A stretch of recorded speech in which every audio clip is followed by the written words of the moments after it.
ایک واقعہ گلگت بلتستان میں پیش آیا۔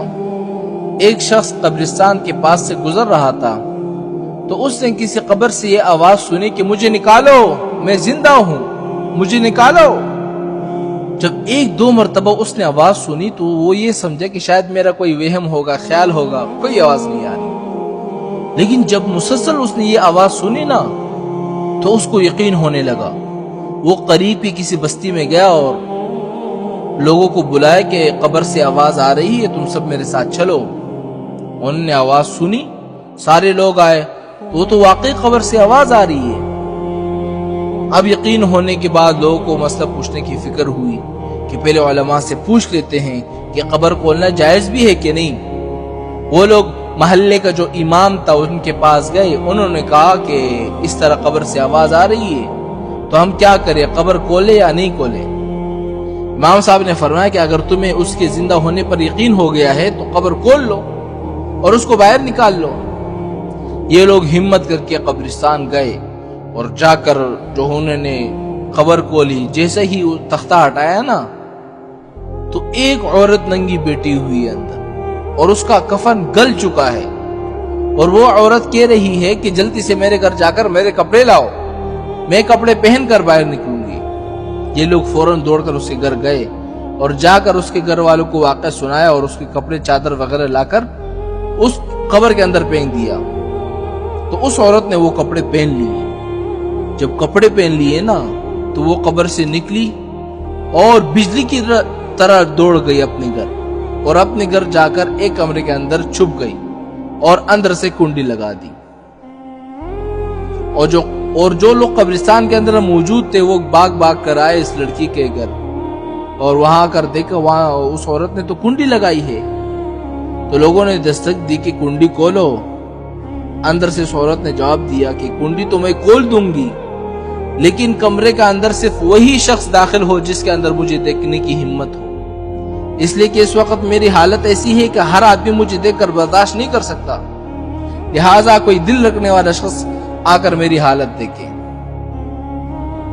اب سب لوگ اندر جانے سے ڈر رہے تھے، مگر دو چار آدمی جو مضبوط دل والے تھے انہوں نے کہا کہ تم کنڈی کھولو، ہم اندر آئیں گے۔ جب اس عورت نے کنڈی کھولی نا اور یہ لوگ اندر چلے گئے، اندر وہ عورت اپنے آپ کو چادر میں چھپائی بیٹھی تھی۔ جب یہ لوگ اندر پہنچے تو اس عورت نے سب سے پہلے اپنا سر کھولا۔ ان لوگوں نے دیکھا کہ اس کے سر پر ایک بھی بال نہیں ہے، ایک بھی، وہ بالکل خالی کھوپڑی ہے، نہ بال ہے نہ کوئی کال ہے سر پر، صرف خالی ہڈی ہے۔ لوگوں نے اس سے پوچھا کہ تمہارے بال کدھر گئے؟ تو اس عورت نے پتہ کیا جواب دیا؟ سنیے گا۔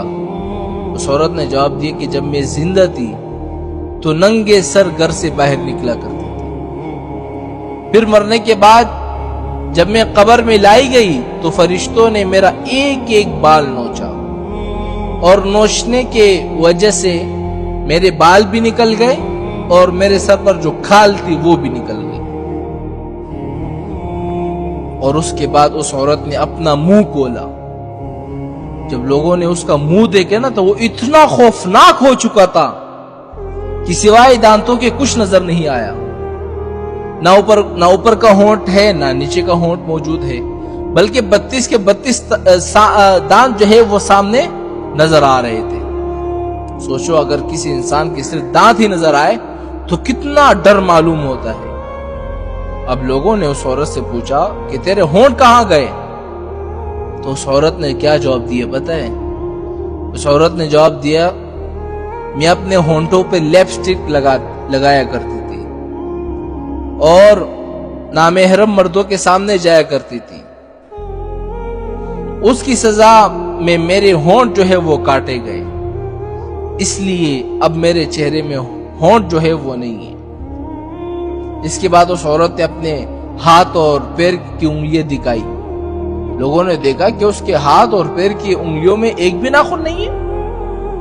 تمام لوگوں نے کہا کہ ناخن کہاں غائب ہو گئے؟ تو اس نے کہا کہ اس عورت نے پتہ کیا جواب دیا؟ کہا کہ ناخن پر میں کیا لگاتی تھی؟ ناخن پالش لگایا کرتی تھی کہ جس کی وجہ سے میرا ایک ایک ناخن کو کھینچا گیا۔ میں یہ سارے کام کر کے باہر نکلا کرتی تھی، اس لیے جیسے ہی مرنے کے بعد مجھے قبر میں پہنچایا گیا تو میرے ساتھ یہی معاملہ شروع ہو گیا۔ مجھے سزا دی گئی، میرے بال نوچے گئے، میرے ہونٹ کاٹے گئے، میرے ناخن کھینچے گئے۔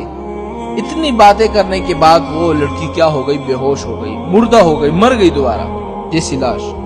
تو ان لوگوں نے دوبارہ اس کو قبرستان پہنچایا اور کیا کر دیا؟ دوبارہ اس کو دفن کر دیا۔